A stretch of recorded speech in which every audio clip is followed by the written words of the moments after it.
नमस्ते।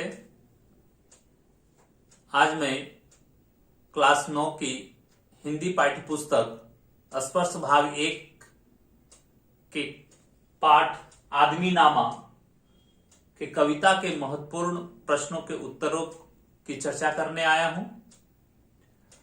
तो इनके कई ऐसे प्रश्न हैं जो परीक्षाओं में अधिकतर पूछे जाते हैं।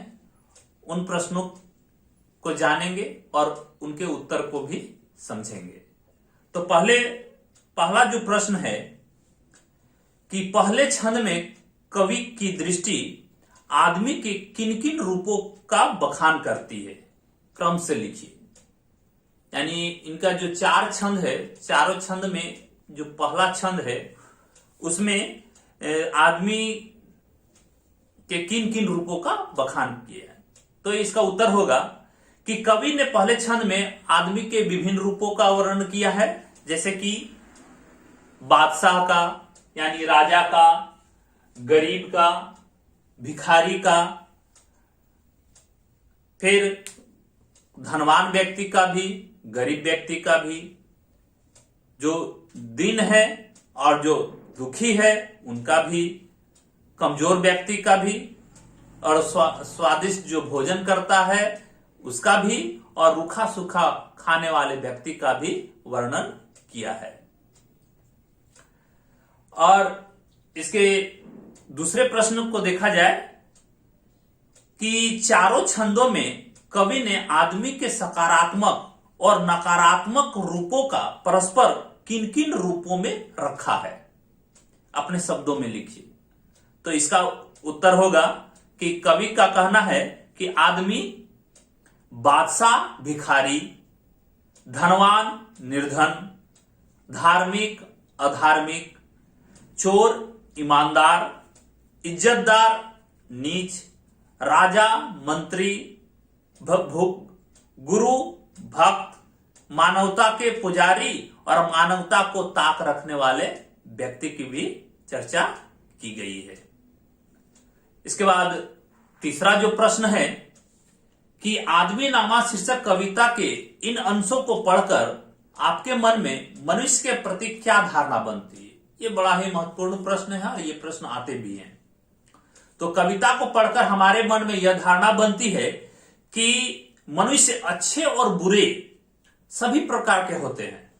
न तो आदमी की अच्छाइयों की कोई सीमा होती है और न ही बुराइयों की। सभी आदमी अपने मन से कार्य करते हैं, अपनी इच्छा के अनुसार कार्य करते हैं। मनुष्य चाहे तो अपने स्वभाव और व्यवहार से संसार में अपने आप को सुंदर बना सकता है।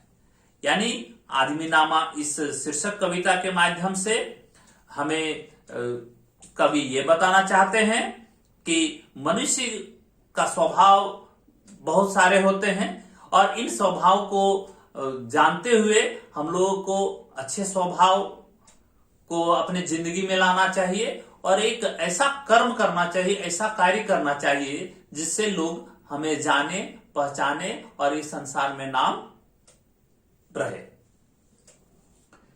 अगला प्रश्न है, इस कविता का कौन सा भाग आपको सबसे अच्छा लगा और क्यों?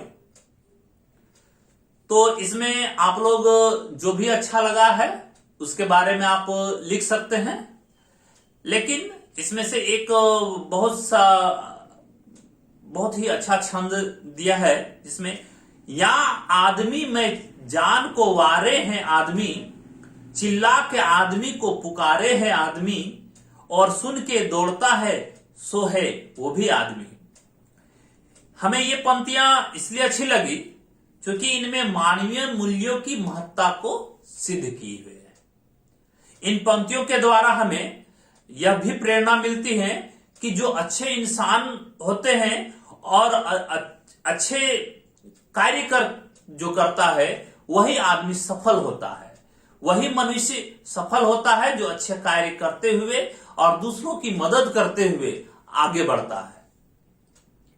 अगला प्रश्न है, आदमी की प्रवृत्तियों का उल्लेख कीजिए। तो इस प्रश्न में इस आदमी नामा कविता में आदमी की प्रवृत्तियों का ही वर्णन किया है, जिसमें हम कह सकते हैं कि आदमी के कई रूप होते हैं, जिसमें दुनिया में कोई धनवान भी है, कोई रोज स्वादिष्ट भी भोजन खाता है, और ऐसे भी व्यक्ति हैं जो गरीब है और रूखी सूखी रोटी भी खाकर अपना किसी तरह जीवन यापन करते हैं। कुछ ऐसे भी व्यक्ति हैं जो परोपकार करके अपना पवित्र कार्य करता है, यानी दूसरे की मदद करता है। लेकिन वहीं कोई ऐसे भी मनुष्य हैं जो किसी की जान लेने में भी अपना संकोच नहीं करते, किसी की भी जान हत्या भी कर सकते हैं। और कुछ लोग ऐसे भी होते हैं जो अपने में ही मस्त रहते हैं, अपने में ही जीवन निर्वाह करने में ही समय गुजारते हैं। लेकिन कुछ ऐसे भी व्यक्ति होते हैं जो परोपकार करते हैं, यानी दूसरे की सहायता करना ही अपने जीवन का लक्ष्य मानते हैं। तो इस तरह से हम आदमी की प्रवृत्तियों का वर्णन करेंगे। तो मुझे आशा है कि इस पाठ के जो महत्वपूर्ण प्रश्न है वे आप लोग को समझ में आ गया होगा, और मैं आशा करता हूं कि आने वाले प्रश्न को आप अच्छी तरह से समझेंगे और परीक्षा में लिखेंगे। धन्यवाद।